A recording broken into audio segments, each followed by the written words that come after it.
Dueños del océano. Auge y caída de los cruceros de guerra.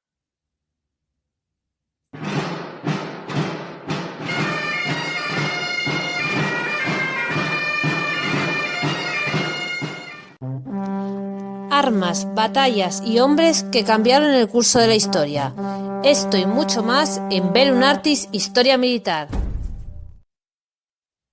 Hola, belunarteros. ¿Estáis preparados para una navegación con los grandes cruceros de guerra? Sí, pues empezamos. Vamos a conocer al comandante del buque. Hola, José Manuel, ¿qué tal? Hola, ¿qué tal? Buenas noches. Pues nada, José Manuel, tú eres el comandante y yo el grumete. Sí.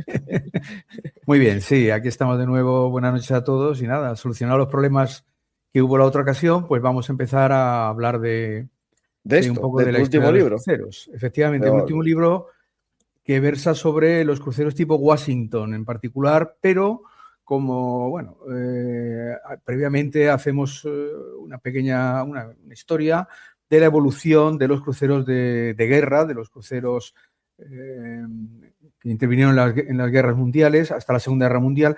No desarrollamos todos porque sería eterno y no desarrollamos la historia de los cruceros de posguerra porque la clasificación de los buques de guerra en la posguerra, sobre todo, bueno, es muy aleatoria y no se ajusta exactamente a los estándares que había antes, ¿no?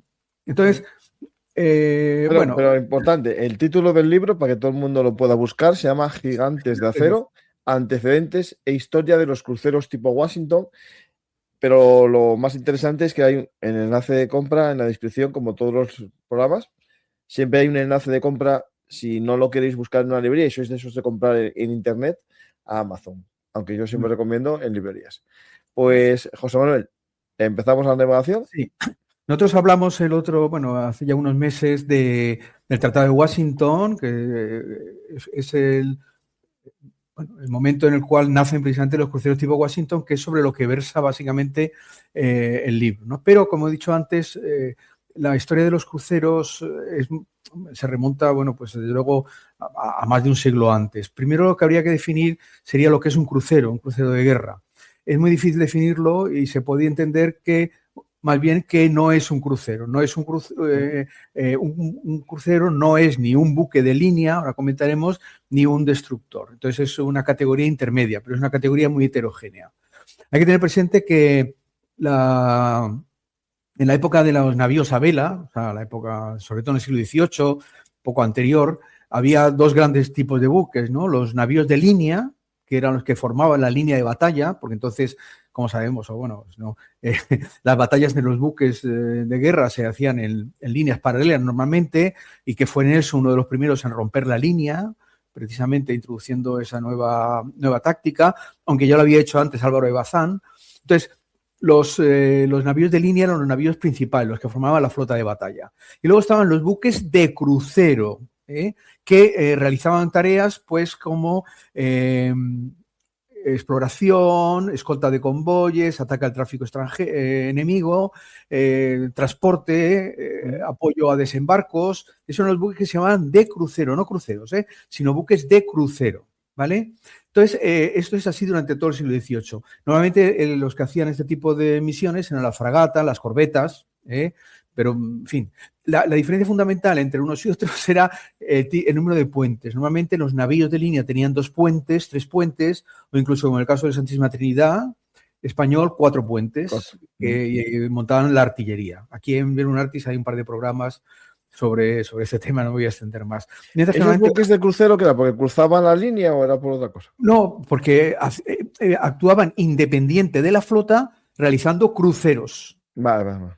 En la línea de batalla la formaban los navíos de línea, que por eso se llamaban así, navíos de línea.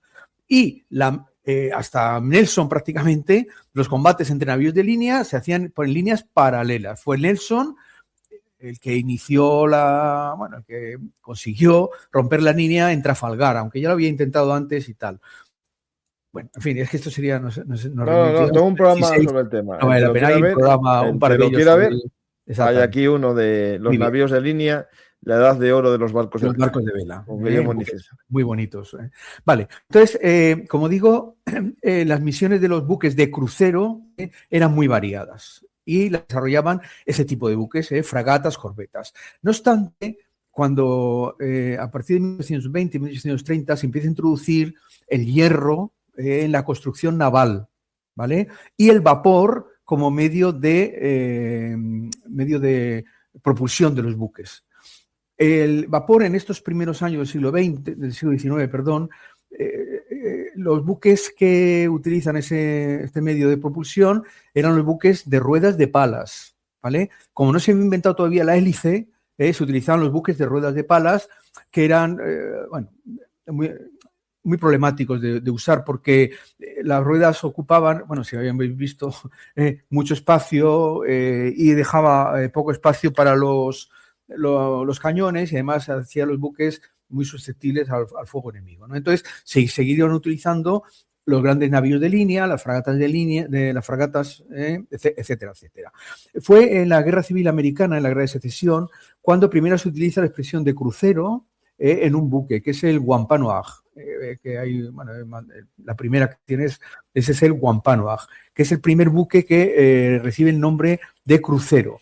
No obstante, no como característica, como clase separada de buque, ¿no? Sino, en concreto, ese tipo de barcos recibieron el nombre de cruceros, pero en verdad eran fragatas. Los ingleses también realizan una serie de buques de crucero y cuando llega el vapor, el hierro, etcétera, en la navegación, se sigue empleando el término de crucero, ¿vale? No obstante, es para una gran diversidad de navíos a vapor, ¿vale?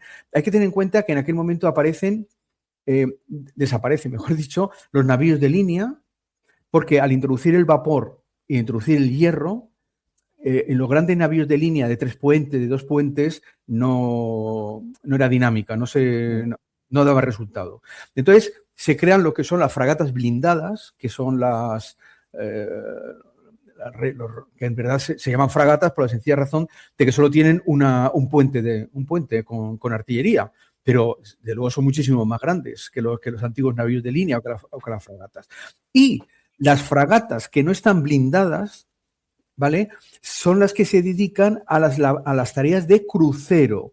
Las fragatas acorazadas, por ejemplo, la fragata española Numancia, la Vitoria, etcétera, esas eran fragatas acorazadas que realizan las funciones de los antiguos navíos de línea. Y las fragatas... ¿Te está gustando este episodio? Hazte fan en iVoox para acceder a este y al resto de sus episodios extra desde otras aplicaciones de escucha.